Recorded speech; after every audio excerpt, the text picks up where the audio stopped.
Hey guys, welcome back to my YouTube channel இன்ஃபோஃபிஸ் தமிழ். நான் உங்கள் அஜய். லைசன்ஸ் இன்னும் வரல, அது ஜஸ்ட் அப்டேட் பண்ணிடுறேன். இன்னைக்கு நடக்கிற கான்வர்சேஷன் இருக்குது இல்லையா, அது எதை பற்றி ரிலேட்டட்னா, எனக்குள்ள ஒரு சில கொஷின்ஸ் இருக்குது கைஸ். நிறைய பேருக்கு இது இருக்கலாம், நிறைய பேர் கண்டிப்பாக இருக்கும். அதையே நான் சொல்லிடுறேன். என்னென்னா, என்ன தாண்டா தேவை? எக்ஸாம்பிள் யார் யாருன்னு சொல்லிடுறேன் கேளுங்க. கூட இருக்கிறவங்களுக்கு என்னதாங்க பிரச்சனை? நான் பிஸ்னஸ் பண்ண போகிறேன், நான் வேலையை விட்டுருக்கேன், எல்லாமே இங்கே நான் தனியாக பண்ணிட்டுருக்கேன், ஓகேங்களா? இதில் நடுவில் வந்துட்டு, தம்பி நீ பேசாமல் வேலையில் இருந்திருக்கலாமே, தம்பி நீ எதுக்கு வேலையை விட்ட, நீ அப்போ காசுக்கு என்ன பண்ண போகிற, ஃப்யூச்சருக்கு என்ன பண்ண போகிற, ஃப்யூச்சர் வந்து உனக்கு பயமாக இருக்கா? டேய், பயம் இருக்குடா, இருக்குது, பயம் இருக்குதான், இல்லைன்னு நான் சொல்லலையே. எக்கச்சக்கமாக பயம் இருக்குது. வாட் இஃப் பிஸ்னஸ் தோத்துச்சுன்னா என்ன நடக்கும், லாஸ் ஆச்சுன்னா என்ன ஆக போகுது, இந்த மாதிரி நிறைய கொஷின்ஸ் எனக்குள்ளே இருக்குது, இல்லைன்னு நான் சொல்லலை.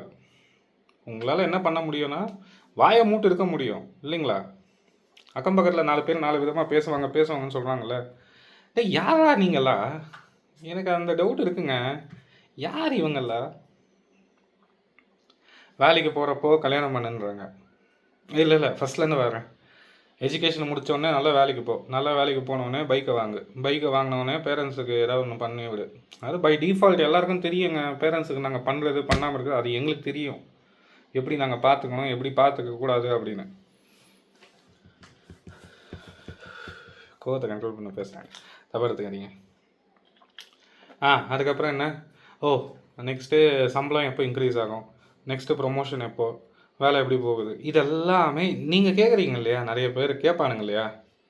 நான் எதுக்குடா இதெல்லாம் வாயில் அடுத்து வாழ்த்துங்க, நான் எதுக்குடா இதெல்லாம் உங்கள்கிட்ட சொல்லணும், இல்லைங்களா? உங்களால் எனக்கு எதாவது யூஸ் இருக்கா பிஸ்னஸ்லேயோ, இல்லை என் ஒர்க் லைஃப்பில், இல்லை என் பர்சனல் லைஃப்பில்? ஒரு யூஸும் கிடையாது.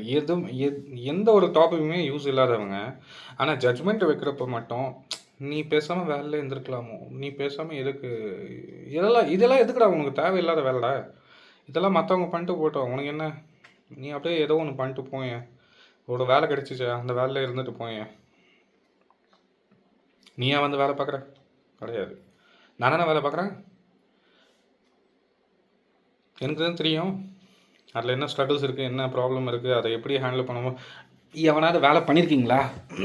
மேனேஜர், டாக்ஸிக் மேனேஜர்ஸ் அண்டர்ஸில் கண்டிப்பாக இந்த வீடியோ பார்க்குற நிறைய பேர் நீங்கள் அப்படி இருப்பீங்க. உங்களுக்கு தெரியும் அந்த பெயின் என்ன அப்படின்னு. வாழவும் முடியாமல் சாகவும் முடியாமல் என்னடா இது பயத்துலேயே வாழ்ந்து போயிடும். அந்த எப்படி சொல்கிறது, அந்த ஒரு விஷயமே இதாகிடும். ஒரு நிமிஷம் கழிச்சு தண்ணியை குடிச்சிக்கிறேன். சரிங்களா? இதெல்லாம் கம்பேர் பண்ணி பார்த்தா நான் எவ்வளோ பெட்டர் தான் என்ன கேட்டிங்கன்னா. நானாக ரெக்ரெட் பண்ண மாட்டேன். ஒரு 5 வருஷம் கழித்து இது ஏன் நம்ம அப்பயே பண்ணியிருக்கக்கூடாது, இப்போ நம்ம அதை பண்ண ட்ரை பண்ணுறப்ப நம்மக்கிட்ட பணமும் இருக்குது, நம்மக்கிட்ட அதுக்கான எல்லாமே இருக்குது, ஆனால் டைம் மட்டும்தான் இல்லைன்னு யோசிப்பாங்க. நான் அப்போ ரிக்ரெட் பண்ண விரும்பலை. வாட் இஃப் சுச்சுவேஷன் எப்படி இருக்கணும், ஒன் ஃபைன் டே. இப்போ பாருங்கள், இப்போ குளோபலி நடக்குது இல்லையா, வேர்ல்டு வார் நடக்குதுங்க, கோல்டு எங்கேயோ போகுது, லேண்ட் ரேட் எங்கேயோ பிச்சுக்கிட்டு போயிட்டுருக்கு, ஃபியூல் ரேட் எங்கெங்கேயோ போயிட்டுருக்கு, இன்ஃப்ளேஷன் டிஃப்ளேஷன்னு மார்க்கெட்டே மார்க்கெட்டே அங்கே போயிட்டுருக்கு, ஒரு சைடு ஃபுல் கிராஷில் போயிட்டுருக்கு. இதெல்லாம் நம்பிட்டு இருக்கிற ஒரு செட் ஆஃப் பீப்புள் அவங்க வந்து சொல்கிறாங்க, தம்பி நீயே எங்களை மாதிரியே இருந்திருப்பா, ஒரு வேலைக்கு போ, கல்யாணம் பண்ணு, புள்ளக்குட்டியை பெற்றுக்க, லைஃப்பை மூவ் பண்ணு, லைஃப்பை ஸ்டார்ட் பண்ணு. ஏன் லைஃப்டா, ஏன் லைஃப் இது? நான் டிசிஷன் எடுக்கணும், நீங்கள் யாரா எனக்காக வந்து டிசிஷன் எடுத்துகிட்டு போகிறீங்க? ஏங்க சிம்பிளாக சொல்கிறேங்க, எவனோ ஒருத்தன் எடுத்த டெசிஷனில் இன்றைக்கி நான் வேறு ஏதோ ஒரு ஸ்டடி பண்ண வேண்டியவன், எனக்கு பிடிக்காத படிப்பு எடுத்து நான் இப்படி உட்காந்துருந்தேன். டிகிரியில் சொல்கிறேன், டிகிரி அட்ஜஸ்ட் பண்ணி அதையே எப்படியா அச்சு பிடிச்சின்னு வெளியே வந்துட்டா, நீ இந்த வேலைக்கு தாண்டா போகணும் அப்படின்னு சொல்லிட்டு எவனோ எங்கள் அப்பா அம்மாக்கு அதெல்லாம் ஊதி விட்டான். பாவம், அவங்களுக்கும் எதுவும் தெரியாது, நம்ம எதுவும் ப்ரெஷரைஸ் பண்ண முடியாது. பேரண்ட்ஸ் அவங்க சொல்கிறத மூடிட்டு கேட்டுதாங்கண்ணா. எவனாக இருந்தாலும் நான் சொல்கிறேன் கேளுங்க, யாராக இருந்தாலும் எவ்வளோ தான் அவங்க பேரண்ட்ஸை எப்படி சொல்கிறது, பார்த்துக்கல அது இதுன்னு சொன்னாலுமே சிம்பிளாக சொல்கிறேன், பேரண்ட்ஸ் பேச்சை மீற மாட்டோம் பசங்க, அவ்வளோ சீக்கிரம் நடக்காது அது.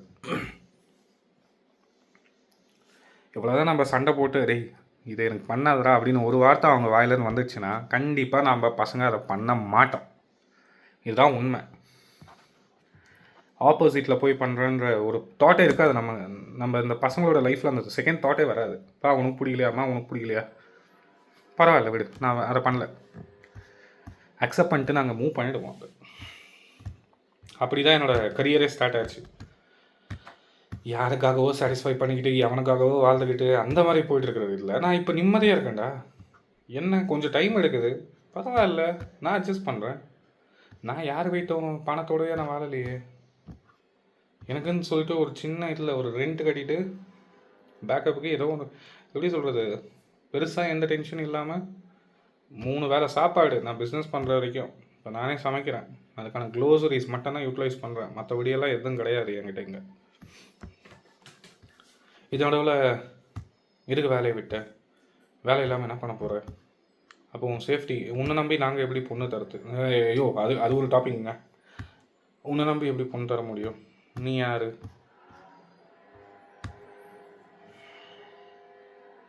எவ்வளோ கொஷின்ஸ் தெரியுங்களா? ஏண்டா நான் பண்ணாலும் தப்பு, நான் பண்ணாமல் இருந்தாலும் தப்பு, பண்ண போகிற ப்ராசஸ்ன்னு இருக்கும் போது அதுவும் ஒரு தப்பு. இப்படி பண்ணாத, இதை பண்ணாத, அதை பண்ணு, அதை சொல்லாத, இதை சொல்லாத, இப்படி பேசு, அப்படி நடந்துக்க. சிம்பிள். உங்களுக்கு பசங்க இருப்பாங்க இல்லையா, அவங்களுக்கு சொல்லுங்கள். மற்றவங்க பசங்களுக்கு எதுக்கு இதெல்லாம் சொல்லிக்கிட்டு? ஏன்னா சிம்பிளுங்க, we are the last generation who will stop respecting the toxic people. நம்மளோட லாஸ்ட் ஜென்ரேஷன் இருக்குது இல்லையா, அவங்க டாக்ஸிக்குன்னு தெரியும். Maybe relatives or friends over. நம்மளோட பழைய ஜென்ரேஷன் வரைக்கும்னா இல்லை பரவாயில்ல, எல்லோரும் நமக்கு தேவை தான், அக்கம் பக்கம் அப்படின்னு நினச்சிட்டு இருந்தாங்க. பட் இந்த ஜென்ரேஷன் ஒன்று இருக்குது இல்லையா, அதை நம்ம பிரேக் பண்ணுறோம். நீ எனக்கு டாக்ஸிக்குன்னு தெரிய வந்துச்சுனாலே நீ யாரா அப்படின்னு சொல்லிட்டு ஒரு செகண்டில் தூக்கி போடவும் முடியும் இங்கே. So far people who are just blankly advising what I should do, what I shouldn't do, என்னோடய பிளேஸில் இருந்து பார்க்காம, இல்லை நான் வாழ்கிற வாழ்க்கையை வாழ்ந்தும் பார்க்காம இருக்கிறவங்களுக்கு please stop commenting on others life. Thank you guys. இந்த வீடியோ உங்களுக்கு பிடிச்சுன்னா லைக் பண்ணுங்கள், ஷேர் பண்ணுங்கள், கமெண்ட் பண்ணுங்கள். செம்ம ஸ்ட்ரெஸ்ஸாக இருக்குது, ஷேர் பண்ணணும்னு ஆசைப்பட்டேன். Thank you guys. Be careful with such people.